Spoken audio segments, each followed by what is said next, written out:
No tema 1035, o STF voltou a decidir sobre a base de cálculo ou sobre a definição do valor de taxas pelo exercício do poder de polícia do Estado e, dessa vez, ele veio para analisar se é possível utilizar o tipo de atividade exercida pelo estabelecimento como um critério para definir o valor da taxa. E esse assunto foi abordado aqui no canal no vídeo sobre o tema 1282, que é o vídeo sobre a taxa estadual para bombeiros. E lá eu mencionei que foi declarada a constitucionalidade dessas taxas instituídas por estados. Mas eu recomendo que vocês vejam esse outro vídeo na íntegra. Vou colocar aqui o link na descrição.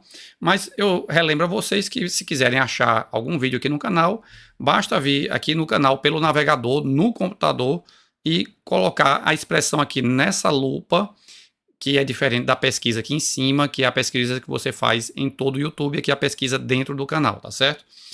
E agora, portanto, a questão é sobre o tipo de atividade exercida pelo estabelecimento. E a gente sabe que as taxas são tributos vinculados, né? Então, o pagamento da taxa deve estar relacionado a algum tipo de atuação estatal específica, que é, no caso, ou o exercício do poder de polícia ou a prestação de um serviço público, né? E o STF apontou que também na taxa de polícia deve ser aplicado o princípio da comutatividade ou da referibilidade, ou seja, há um caráter sinalagmático entre a prestação e a atuação estatal. Então, o pagamento da taxa deve ter algum tipo de relação com o custo gerado pela fiscalização realizada pelo ente estatal. Então, nesse sentido, o STF diz que há uma razão, sim, de um estabelecimento que tem um maior porte, por exemplo, que ele pague uma taxa de polícia num valor maior do que num estabelecimento que é de menor porte. E, no entanto, o que o STF veda é a utilização da mesma base de cálculo de impostos, né? Então, a gente tem no tema 146 de repercussão geral, o terceiro item, a disposição no sentido de que é constitucional a adoção no cálculo do valor da taxa de um ou mais elementos da base de cálculo própria de determinado imposto, desde que não haja integral identidade entre uma base e outra.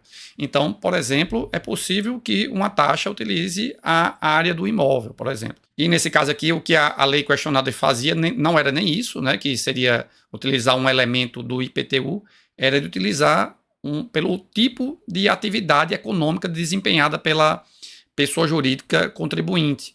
E, no caso, essa lei municipal tinha mais de 100 atividades, inclusive essa foi uma questão que o STF considerou como indicativo da constitucionalidade, porque não colocou todo mundo num valor só, ou vários tipos de atividades numa mesma tributação. Pelo contrário, o legislador municipal, no caso, estabeleceu valores bem específicos para atividades diferentes, né? E o STF ainda relembrou o teor das súmulas vinculantes 19 e 29, que são justamente nesse sentido de que é possível a adoção de um ou mais elementos da base de cálculo de determinado imposto, desde que não haja integral identidade entre uma base de cálculo e outra.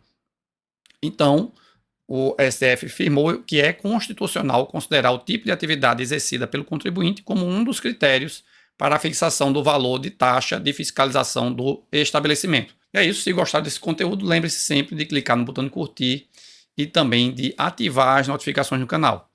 Até a próxima!